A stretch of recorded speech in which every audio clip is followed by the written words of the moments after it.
Hey, I'm very excited today to be interviewing a young lady that I happened upon in my gym, and I want to introduce her. Her name is Isabella Trostel. She's from Westerville, Ohio, and Isabella, we call her Biz, is a senior on the Michigan State gymnastics team, where she has balanced the demands of Division I athletics with her academic pursuits. She's studying special ed with a focus on pre-K through third grade, and we're looking forward to hearing about her journey, both in the classroom and the gym. And that was what was prepared for me, Biz. But I want to start by talking to you about how you got started in this whole area of gymnastics. And I want to talk to you about the beam. I want to talk to you about these challenges that gymnasts had. How did you start? How old were you? Yes, thank you for having me. I started when I was 2 years old. I Two started years in, old. yep, 2 years old. I started in mommy and me classes at Buckeye Gymnastics in Westerville, and ever since then, I've stuck with it. I didn't do any other sports. It was kind of just like a fun way to like get out of the house and get a bunch of my energy out. So my mom put me in uh, mommy and me classes, and it was the best. So yeah, and Well, I what started what competing. what are mommy and me classes? How does that So, work? and mommy and me classes are basically a class with you and your mom or parent. Doesn't have to be your mom, but they just you go to a practice and you kind of walk on the beam. You do some flips on the tramp or At jumps. two? At 2 years of age? You do like some jumps. I'm so used to saying flips, but yeah, you'll hang on the bars. You'll do some like monkey bars, kind of just like little basic things, just a way to get your energy out with your mom and it's or Okay, guardian. right. Okay, so you started this at two. So where were you at five? What were you doing at five? So 5 years old is when I started competing. I was a Oh, level two. Uh-huh. So 5 years for gymnastics. When you're 5 years old, okay. that's when I you don't know what a can level start two competing. is. What's a level So two? that's okay. A level two is like the base, the first level. So there's the mommy and me classes. There's some rec classes, which is you're not really on the team. You just Right. go in at night. You just have a few classes. Now, girls' team is what we called it, and that was where you'd have practice Monday through Friday with coaches consistently. So you'd be on a set schedule. And so that's when you start learning more skills like a back handspring or some handstands, some front walkovers, things that you'll need to do for competitions because in competitions you have a set like routine that you have to do. So you have to hit certain amount of skills, and that's when you start working towards those skills. And once you get them, you kind of get to go up. The higher skills you do, the higher level you go up. Okay, so at five you were in what you call level two. Yes. Okay, and they were then competing. Yep. Yep. I started competing. It was like a couple of meets. It wasn't anything crazy compared to, as time goes on, more meets you have. But it was just a couple of meets. Once in a while you were on the team. And then once your season's over, that's when you start training for the new skills for to move up to like level three. Okay, So so then yeah. what age was that when you got to level three? Level three, oh gosh. I think I was 1 year, I was 2 years in level five, and then I moved, or level two, and then I moved up when I was, what, seven, maybe to level three. And then I did a huge jump. So I got to level 10 when I was in seventh grade, which was the highest level you can go. So that was like pretty exciting. Okay, now when you were going through all this, Biz, did were there coaches that sort of picked you out from the beginning? I mean, you're 2 years old, then you're 5 years old, then you're Yeah. seven, and you moved up, and then you jump way up, and you're now in the seventh grade. Did you have a one coach, several coaches? How did that work? Yeah, so you basically kind of try out. So the coaches, once you do your tryouts, the coaches will decide if you would be a good fit for the girls' team or if you have those skills. Because, you can have the skills, but like you might not see, could be some girls who you might struggle with it. Yeah, they can do it, but it's like the, I guess the better you can do it, you will go up. And so your coaches will uh, pick you and you get on the team, and then that's when you start to move up. So I had the same coaches since I was level 5, or since I was 5 years old, all the way up until I graduated. So you kind of stick with all those coaches as well. Do you ever see those coaches? Yes, I love those coaches. They have taught me so much. And one of my coaches, I say she's my second mom. One of the competitions that I went to, it was in Texas, and I had to go with just my coaches. I couldn't go with my parents. And so they take those coaches, you build a really good relationship with them. And so when I come back into the gym, I specifically want to see them. It's the best coming home from college just to see them, catch up with how school's been going, and just how much you've grown since the last time you've seen them. So, working your way up to graduating from high school, tell me a little bit about that experience. Were there many girls that were in school with you, in the 10th grade, the 11th grade, who were competing? Who were your friends? How did it work? So there was a good amount of girls. There's the time where, I train with some of the girls who are older than me, but they're already committed. And so then once I'm with them, they end up leaving. And so every year you'd have a new group of people that move up because, like I said, you go from one level to the next level. And so once you get to that level, you people will graduate, and then you get a new group of people that you start training with. So the more that you train with these people, the more closer you get. But I didn't do high school gymnastics because with club gymnastics in high school, it was too hard to do it. You could not do high school and club at the same time. So I had my club friends who were in gymnastics with me. We had a good amount of girls. We had maybe like 8 people that were in my group. So like you're in the same exact group every time, and the recruiting process and graduating is completely different for everybody. But you have that same group that you really really like connect with and bond with, and they just help you through the whole process. Now, Of when we talk about this whole business of club versus the high school, okay? Yeah. Now, there are, I think, a lot of parents, Biz, who think, well, I'm going to put my kids in club this, club that, or club the other thing. And my feeling was always, well, wait a minute, if you're good enough in tennis and soccer, whatever, you're probably going to be recognized for a scholarship. But talk about club and the choice you had to make as to whether you wanted to be competing at your high school as opposed to this whole area of club. Yeah, definitely. So it was definitely a harder choice because I wanted to be with my friends all the time in high school. And I was like, they all did a high school sport and they all got like a letter for their Letterman jacket. I was like, oh, I really want one of those. But I made the decision to stay in club because, some sports colleges look at different. So lacrosse, you could be a lacrosse high school um, player, and colleges will look at them. Whereas for gymnastics, not many college coaches look at the high school route. So I always wanted to be a college gymnast. So I knew that if I wanted to do that, then I would have to stay in club. And so it was definitely an adjustment because too, I would have to leave school early. I'd have my own specific schedule just for me. I'd, miss out on 2 periods during a day, and it was the fun ones with all my friends. And I was like, oh, I have to go to gymnastics. But looking back at it now, I would not change anything. You just, depending on the sport, is you just have to know kind of if what coaches will look like where, either high school or club. So club is just more hands-on, and it's more I wouldn't say intense, but it's just a lot more that you're doing than a high school sport.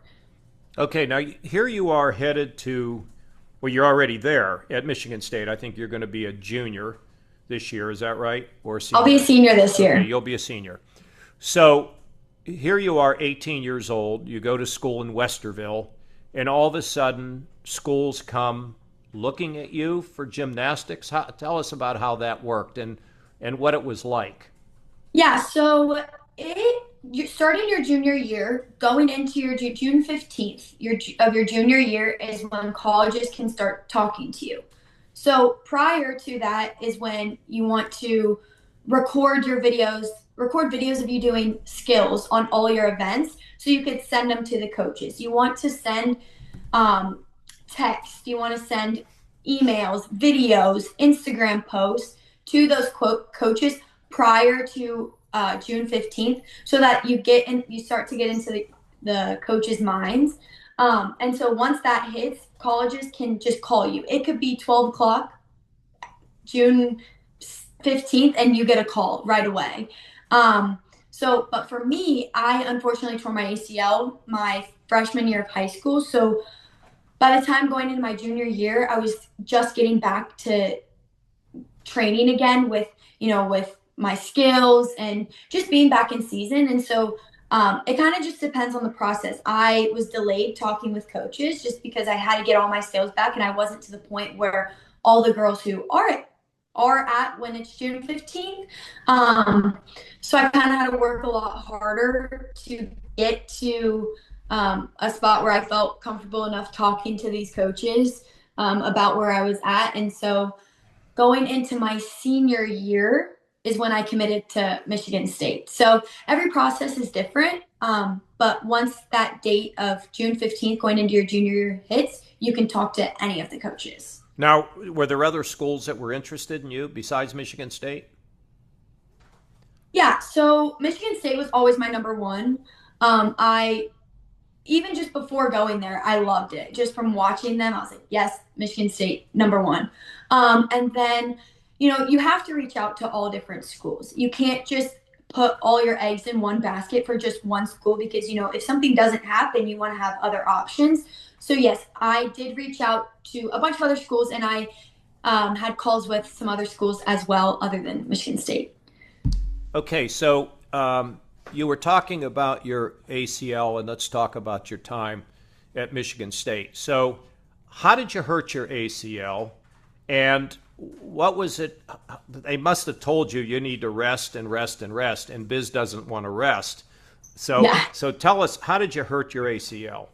So my freshman year of high school, I tore my ACL on vault. I was doing a full, and I landed it. And Okay, I got explain my to head. us what a vault is, so Okay, people are so not gymnasts. yeah, sorry. So a vault is the event where you run down a long strip and then you flip over. It's called a horse. It's just like this table. So Right, you're running down to a full speed to a stationary object, basically. right. So I was doing that, and I did a flip, and I landed it, but my knee kind of like bent in. It was a bad thing. I was like, uh-oh, I was scared to look down. I thought my knee was going to be dislocated. Anywho, I decided to, I was like, something's wrong with my knee. So an ACL recovery takes about a year, 9 months to a year recovery. So during that time, it was pretty stressful. I was like, I need to get up, I need to be moving, but you just can't. So you cannot do anything. You get the surgery, you have to rehab it back. So uh, I go to my freshman year of college, tear my ACL again for the second time. Oh, Yes, is injuries just a part of this, Biz? Is that it what? is. Okay, Yeah. go ahead. Yes, So go ahead. definitely. So you heard it again. Then what happens? Yes, so I tore it on floor. I was doing a floor pass, and I just punched weird, and it tore again. So I go and I didn't think anything of it. I was like, oh, maybe I just broke up some scar tissue. I'm like, it happens. I don't think I tore my ACL. Well, my trainer, she was like, we need to go get an MRI. Like, let's just make sure you're okay. So I go, it's torn. Now, I get a CT scan to see how the tunnels in my knee are. So the tunnels in my knees were like, it was like a big circle. So if I were to get the full ACL surgery, with the tunnels that I had from my prior surgery, I would be at risk for tearing my ACL for the third time. So the doctor decided, you know what, I'm going to do a surgery. I'm going to do a bone graft surgery, which they filled my knee with donor tissue, wanted to start from a clean slate. And so I had to wait 3 months prior, or 3 months, and then I could get the ACL. So I've had 3 knee surgeries. I got tore it in December, got surgery in December. I had to wait till April to get the full ACL. And an ACL recovery is so long, and it's like, I'm a freshman. I want to get and show what I can do. That is what I'm here for. And just having that injury absolutely sucked. I missed out on traveling with the team to meets because I was home, dealing with my knee and rehabbing back. And so it was definitely stressful of not being there. And I was like, I need to be moving. I need to be getting all my stuff back. So it definitely delayed the process of my recovery with the bone graft surgery. Okay, so that first year was shot. How about the second year at Michigan State? Were you recovered enough to compete then? Yes. So my second year, that's when I got cleared to do all of my gymnastics. I was released to I mainly focused on bars and beam just because floor and vault, you use your legs so much. And it was like, I want to ease back into it. So I had bars and beam back for good. And then occasionally on the side, I would work on my other events. So my sophomore year, I was back to full training beam specifically. I got in an exhibition spot towards the end because the process is so long, and the time that gymnastics is one of those sports where you can't just do something right away. You have to, if I want to learn a new skill, I have to do the basics leading up to that skill. And so it took some time to get to where I wanted to be again. And so by the time that I was there, it was halfway through season, and anything can happen, but we had all of our lineups kind of solidified by that time. So I did some exhibitions where you can compete, but your scores don't count. It's kind of just like a practice, like inter squad kind of thing, just to get you comfortable getting out of there. And so coming back, since I didn't have my freshman year, it was so exciting to do that exhibition because I needed to get out there before my junior year, which is where I fully competed. And then, so you're not going to have another ACL problem, right? Knock on wood, I hope not. Okay. No. So tell us about your junior year.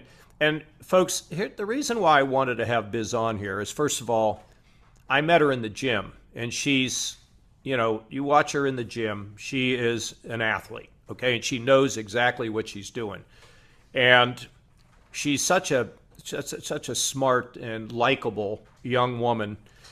And think about this for a second. I mean, she starts at 2, she's then at 5, then she's gets up a stage, and then by the time she's at stage 10, she's in the 7th grade, and then she has these injuries, and then she decides to go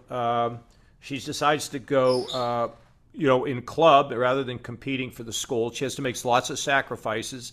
Then she gets hurt again, and now she's going to be a junior. And it's just an interesting road to me as to what excellence is, and we're going to talk a little bit about excellence. But so the junior year went pretty well. Is that right, Biz? You feel like a full part of the Michigan State Spartan team now? How does it work? I do. Do you guys text back and forth? Are you talking about your exercise? Tell us about that. Yes, so my junior year couldn't have gone any better than I wanted it to. My first routine out, I got my highest score of the season. I was nervous because I hadn't competed in 2 years. So my first routine, I made a lineup and I got a 9925, which it goes out of 10. So 9925 is very, very good. And so hitting that on my first routine back was so special. And, it made me feel good because, I finally got to show what I'm capable of. So as the season went on, I was just competing beam, and then I was also training vault, which I never thought I would be competing a vault that I was competing, just because, I've had so many knee injuries that it's like, I didn't think I would do this. And then all of a sudden, you just work hard and you work towards something you want to achieve, and it happens. And so by the end of the season, I was thrown into the vault lineup where I competed for the first time at Big Ten championships. So that's postseason, and that's a pretty big meet. You know, it's with all Big Ten schools. And so I competed there. And then when our next meet was at regionals, so you have to make it to regionals. Regionals is kind of like you compete one day. If you win, you move on to the next day. And so I competed vault again at regionals, and I was nervous just because I hadn't gotten a lot of you know, practice competing wise with vault. But I go and I do my vault and I get my highest score on vault. I got a 9875, which is very good. And so that's also out of 10. So it was such an exciting year being back with the team, just talking with everyone, and honestly, like, being sore, because, like, when you compete the next day you're so sore, and I never felt that, and it's like, oh, I actually, like, I wanted to feel sore, like, I'm actually excited.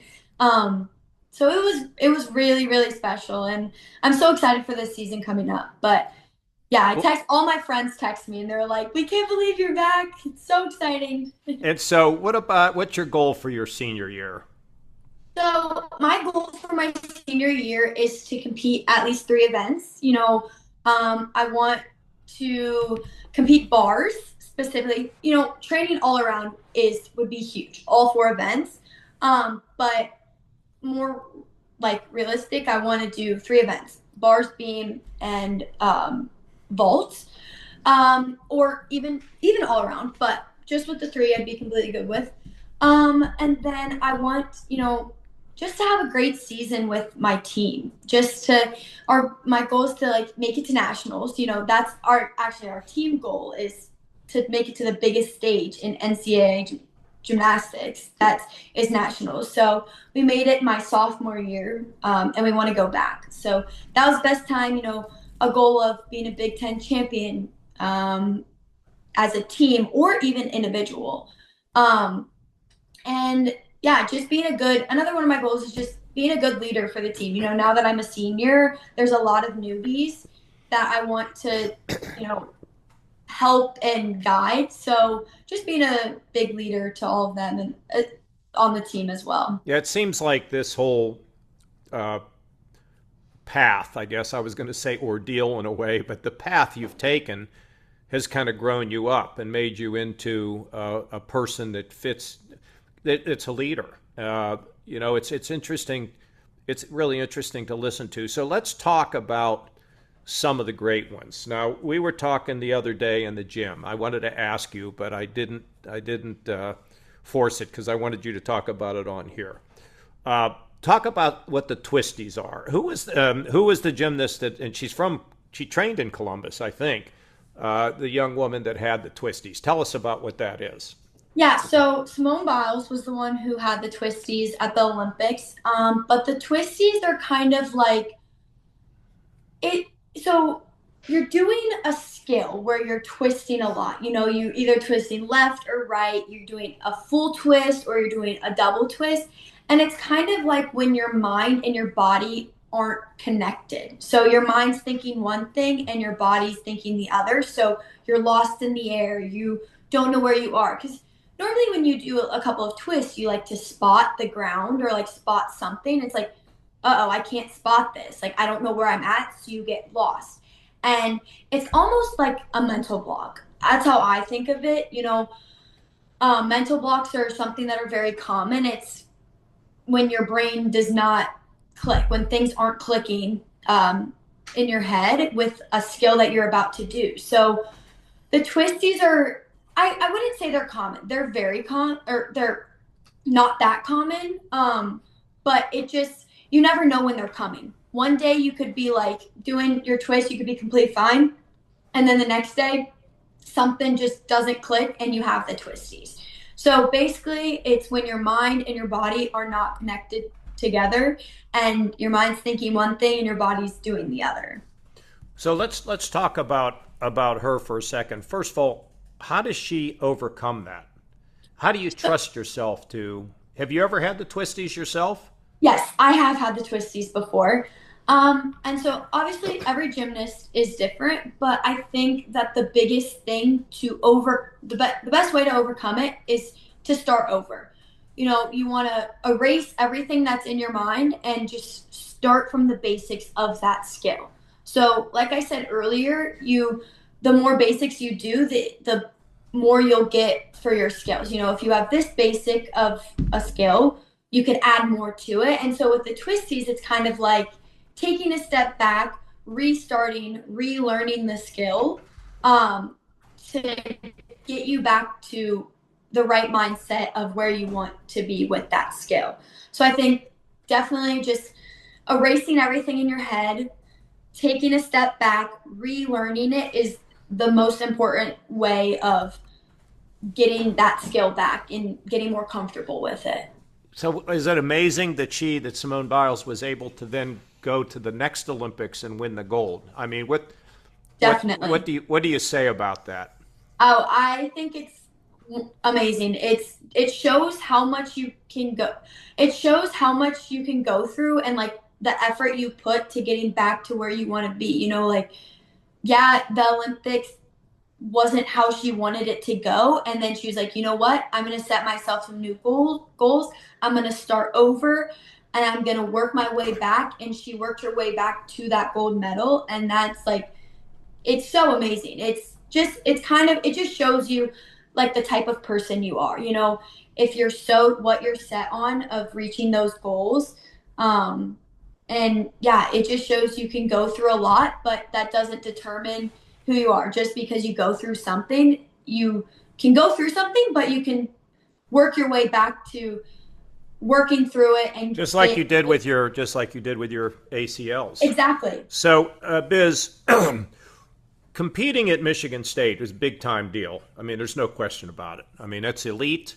Um, when you look at other gymnasts, the ones that compete in the Olympics, even some of the ones that you have competed against, Yeah. have you seen some that are just, you just say, wow, they are so much, they are just magical. Have you seen that?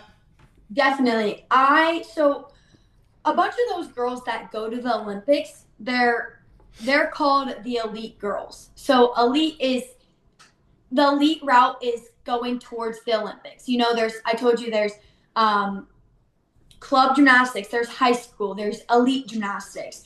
It's kind of just like the title that you have. And so with elite, it's you have to be homeschooled. You have to you don't get you're training 24/7. You have 2 a days basically. Morning all the way to the night. You're just putting so much into that sport. And so with gymnastics is they spend so much time doing all those crazy skills, and like some of their routines, they have 4 passes in their floor routine, 4 different like flips, and I only have 2. And I'm like, wow, this is just awesome. It just shows how much work and effort they've put into those skills and their sport, getting to where they are at the Olympics or even just some more like international meets, which is insane. And I really do.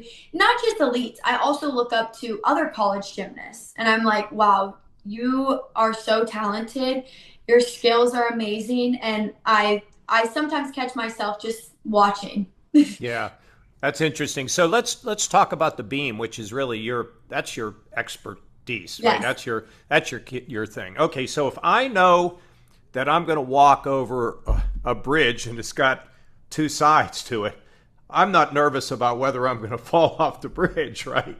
But Right. but when you're on a beam, there are not 2 sides, and it's not a very wide beam. Nope. How do you keep your mind from what do you maybe the best way to put it is how do you have the discipline of the mind to execute what you want? So, first off, the beam is 4 inches wide, which is basically the size of your phone, which is crazy. And so, um, one thing that I like to do a lot is whenever I'm training my skills on the floor, I measure the size of the beam and I put it on the floor. So I already start from the get go of train like picturing the beam that width or the width of the beam, and then right when I learn the skill, perfected on the floor, I can move it up and I'm like, it's the exact same thing. Yeah, it's higher and I could fall off, but you just have to like tell your mind that your body knows what it's doing. The more you do, the easier that skill gets. And so just telling your mind that my body, But some Biz, days, here you are in the Big Ten championship, or here you are at the next Olympic Games, and here you are, and it's and it's like, first of all, do you hear the crowd? You probably don't. You probably tune it out, if I had a guess. yeah, But yeah. how do you get that focus there? So, me personally, I like if I was about to go on beam, I cannot think about my beam routine.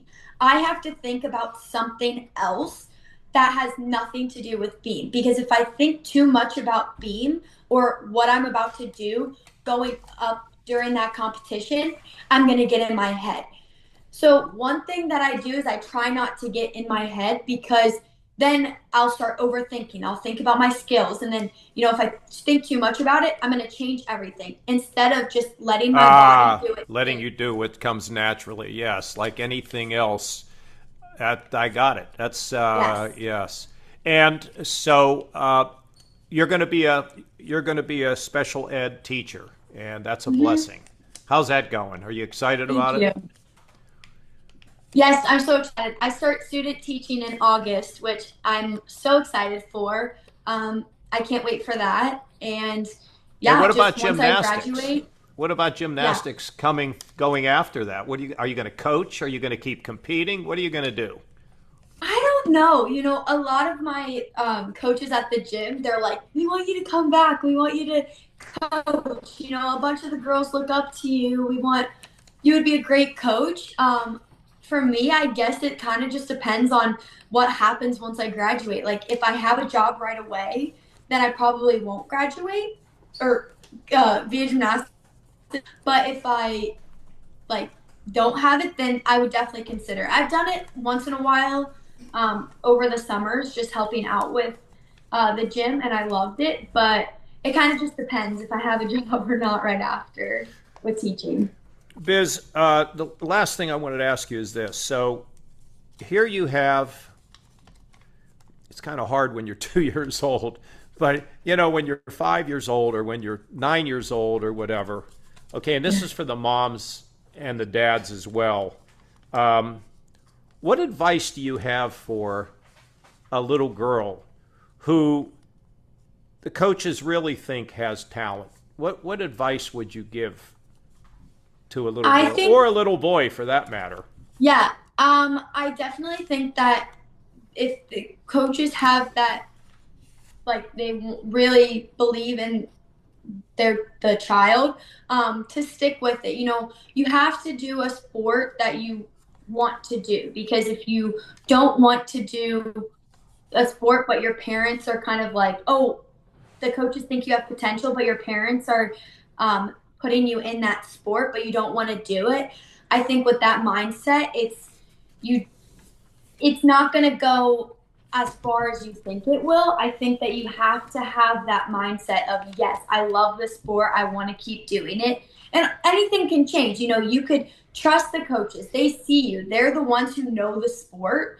And so if you believe in your coaches, they will get you to where you want to be. You just have to really enjoy the sport and have fun with it. And if you're not having fun, then the result is not going to be what you want it to be.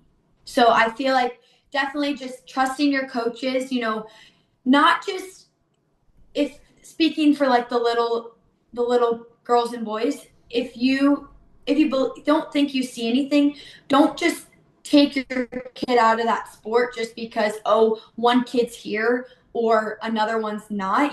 People are at different levels.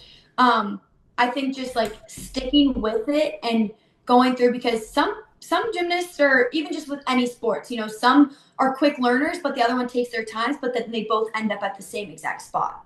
So it's kind of just like trusting your gut, trusting your coaches, and giving yourself the time that you need before you actually decide, I don't really want to do this sport, or Right. it's not something that I think I want to do another sport. it has to get to a certain point that I think. Biz, how about let's end it with this thought. Tell me if you would like this or agree with this, and that is never let failure get in the way of success. Completely agree with that. Yeah. I really do. I think a lot of people think that they're failing, but then it's like you work so hard and you get to where you are that you will start to see all the accomplishments and the success, and it just built it brings so much out of you. It's like, oh, it's honestly good to look at too. Look back at. It's like, yeah, at this time, I was struggling, but with where I was at, I was able to work through it. I was able to get that mentality back, be mentally strong, physically strong, and to see where I'm at right now. And it's like I feel like if you just stop because one thing happens, you'll kind of have regrets rather than pushing through it. Biz, I thoroughly enjoyed this, and I'm just going to tell you that spending this little bit of time with you and seeing you around, you are a delight. And I think that you can be an inspiration. When I think about special ed and the struggles that you've had with the injuries you've had and not being able to compete and having to go slow and then coming back and fighting through it and understanding adversity and then having success and probably success along the way and what you've learned. So whether it's going to be helping to coach people at school, and I think you should never lose that, even if you're going to do it locally, or being a great teacher with these kids that are challenged all the time, you're gonna get a 10 out of 10. No more Thank 9.98s. you. You're gonna have a 10. And I'll see Thank you you. I soon, appreciate it. Biz. Yes, Okay. thank you so much. Thanks It for was nice taking the talking to time. you. All right. Yes. Goodbye.